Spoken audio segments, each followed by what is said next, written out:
الو السلام علیکم. خسته نباشی. من مهدیم از قم زنگ میزنم. سلامت باشید. دستتون در نکنه، واقعا زحمت میکشی. با خدا خیلی دوستون دارم. واقعا ما را به راه راست راهنمایی کردی. دستتون در نکنه. به خدا قبلا ما هیچی ندونستیم، فقط دشمن دادیم، چیزی نفهمید، مثل که نابینا بودیم. الان دیگه متوجه شدیم این حرفایی که آهوندا میزنن دروغ میگن. تو مادر مسلمانان، تو به نعوذ بالله چقدر دشمن دادیم.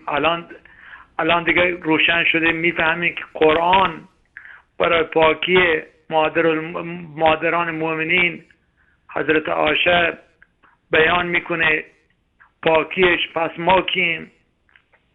واقعا دوست دارم خیلی. ای برادران، ای هم مذهب التشیع شیعه من، با خدا الان 4-5 ماه 4-5 سال 3 سال هست برای مناظره این تماس میگیرن. آقا ما میایم مناظره، نمیایم. چیزی ندارم بیایم، چیزی ندارم برای شبکه وصل حق کلمه و فلان برم. با خدا هیچی ندارم. من خودم 24 ساعت این شبکه رو دارم نگاه میکنم.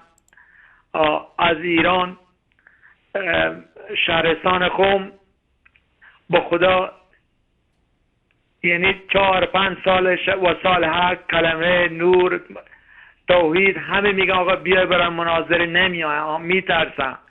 آقا قزوینی چی میگه؟ میگه آقا ما این شبکه رو حساب به حساب انسانیت برای همین به حساب نمیکنیم که نمیتونی جواب بدی اونجا.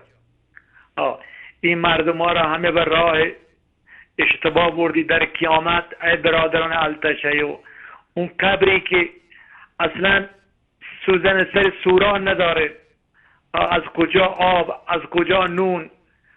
نگاه الان ما شما التشیع بیشترین دشمن، بخش، لعن، همه چیز میگیم برای صحابه، برای اسلام.